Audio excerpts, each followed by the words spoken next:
नमस्कार दोस्तों, भक्त वत्सल श्री हरि विष्णु के सभी अवतारों में उनका श्री कृष्ण अवतार ही ऐसा अवतार था जिसमें गोविंद 16 कलाओं से परिपूर्ण थे। कान्हा ने अपनी लीलाओं से पृथ्वी के जीवों का उद्धार किया। तो आइए इस वीडियो के माध्यम से भगवान श्री कृष्ण की 16 कलाओं के रहस्य के बारे में जानते हैं, जिनका अगर चिंतन किया जाए तो पुण्य की प्राप्ति होती है। वैसे तो भगवान के गुणों का चिंतन कभी भी कर सकते हैं, लेकिन जन्माष्टमी पर भगवान की इन 16 कलाओं का अगर चिंतन किया जाए तो भगवान की विशेष कृपा मिलती है। तो आप भी ध्यान से सुनिए और भगवान की इन कलाओं का सुमिरन कीजिए। भगवान श्री कृष्ण की पहली कला श्री धन संपदा थी। जिसके पास अपार धन हो, वो आत्मिक रूप से भी धनवान हो और जिसके घर से कोई भी खाली हाथ ना जाए, वो प्रथम कला से संपन्न माना जाता है। दूसरी कला भू अचल संपत्ति है। जिसके पास पृथ्वी का राज भोगने की क्षमता हो, पृथ्वी के एक बड़े भूभाग पर जिनका अधिकार हो और उस क्षेत्र में रहने वाले जिनकी आज्ञाओं का सहर्ष पालन करते हो, वो अचल संपत्ति का मालिक कहलाता है। भगवान श्री कृष्ण इस कला के भी धनी थे। तीसरी कला है कीर्ति यश प्रसिद्धि। जिनका मान सम्मान और कीर्ति चारों दिशाओं में हो, लोग जिनके प्रति स्वतः ही श्रद्धा और विश्वास रखते हो, वो तीसरी कला से संपन्न होता है। भगवान श्री कृष्ण में ये कला भी मौजूद थी। लोग सहर्षी भगवान श्री कृष्ण की जयकार करते थे। चौथी कला का नाम ईला है, अर्थात जिसका अर्थ होता है मोहक वाणी। भगवान श्री कृष्ण में ये कला भी मौजूद थी। पुराणों में भी ये उल्लेख मिलता है कि श्री कृष्ण की वाणी सुनकर क्रोधी व्यक्ति भी अपनी सुध बुध खोकर शांत हो जाता था। मन में भक्ति की भावना भर उठती थी। यशोदा मैया के पास शिकायत करने वाली गोपियां भी भगवान श्री कृष्ण की वाणी सुनकर शिकायत भूलकर तारीफ करने लगती थी। यही थी भगवान श्री कृष्ण की लीला। पांचवी कला का नाम है लीला। इसका अर्थ है आनंद। भगवान श्री कृष्ण धरती पर लीलाधर के नाम से भी जाने जाते हैं, क्योंकि इनकी लीलाओं को देखकर गोप गोपियां ही नहीं बल्कि देवगण भी मोहित हो जाते हैं। भगवान श्री कृष्ण की लीलाओं की कथा को सुनकर कामी व्यक्ति भी भावुक और मोहित हो जाते हैं। छठी कला कांति है, यानी सौंदर्य और आभा। जिनके रूप को देखकर मन स्वतः ही आकर्षित होकर प्रसन्न हो जाता है, जिनके मुखमंडल को देखकर बार बार छवि निहारने का मन करता है, वो छठी कला से संपन्न माना जाता है। भगवान श्री कृष्ण इस कला से संपन्न थे। भगवान राम में भी ये कला मौजूद थी। भगवान श्री कृष्ण की इस कला के कारण पूरा ब्रज मंडल यशोदा नंदन की मोहनी छवि को देखकर हर्षित हो जाता था।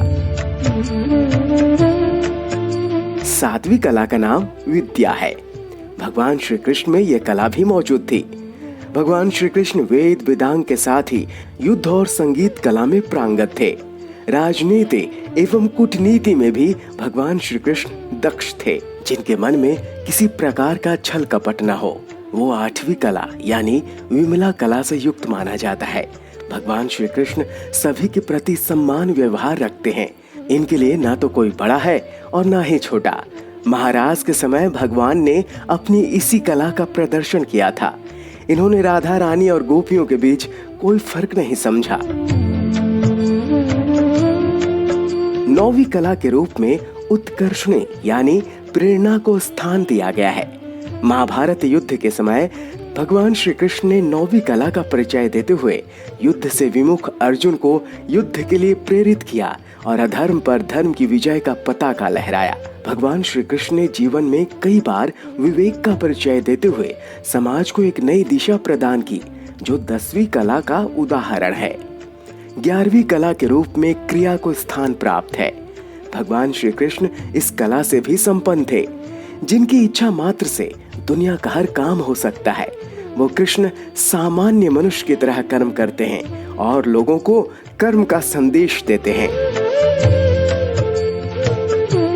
जिनका मन केंद्रित है, जिन्होंने अपने मन को आत्मा में लीन कर लिया है, वो 12वीं कला यानी योग चित्तलय से संपन्न भगवान श्री कृष्ण हैं। इसलिए श्री कृष्ण योगेश्वर भी कहे जाते हैं। 13वीं कला का नाम प्रहवी है। इसका अर्थ विनय होता है। भगवान श्री कृष्ण पूर्ण जगत के स्वामी हैं। संपूर्ण सृष्टि का संचालन इनके हाथ में है। फिर भी इनमें कर्ता का अहंकार नहीं है। गरीब सुदामा को मित्र बनाकर छाती से लगा लेते हैं। महाभारत युद्ध में विजय का श्रेय पांडवों को दे देते हैं। सब विद्याओं में प्रांगत होते हुए भी ज्ञान प्राप्ति का श्रेय गुरु को देते हैं। ये भगवान श्री कृष्ण की विनयशीलता है। भगवान श्री कृष्ण की 14वीं कला का नाम सत्य है। श्री कृष्ण भगवान कटु सत्य बोलने से भी परहेज नहीं रखते और धर्म की रक्षा के लिए सत्य को परिभाषित करना भी जानते हैं। ये कला सिर्फ भगवान श्री कृष्ण में है। 15वीं कला का नाम ईसना है। इस कला का तात्पर्य है व्यक्ति में उस गुण का मौजूद होना जिससे वो लोगों पर अपना प्रभाव स्थापित कर पाता है। जिसका एक उदाहरण है भगवान श्री कृष्ण ने मथुरा निवासियों को द्वारिका नगरी में बसने के लिए तैयार किया। किसी अपेक्षा के बिना लोगों को उपकार करना ये 16वीं कला है। भगवान श्री कृष्ण कभी भक्तों से कुछ पाने की उम्मीद नहीं रखते हैं, लेकिन जो भी इनकी शरण में आता है उसकी हर मनोकामना पूरी करते हैं। दोस्तों, आपको भगवान श्री कृष्ण की 16 कलाओं का गूढ़ रहस्य कैसा लगा, हमें कमेंट करके जरूर बताएं। और इसी प्रकार की पुण्यदायी और रोचक जानकारी को जानने के लिए हमारे इस चैनल को लाइक कीजिए, शेयर कीजिए और सब्सक्राइब कीजिए। और हाँ, बेल आइकन जरूर दबाइए ताकि इसी प्रकार की ज्ञानवर्धक वीडियो का नोटिफिकेशन सबसे पहले आप तक पहुंचे। हरे कृष्णा।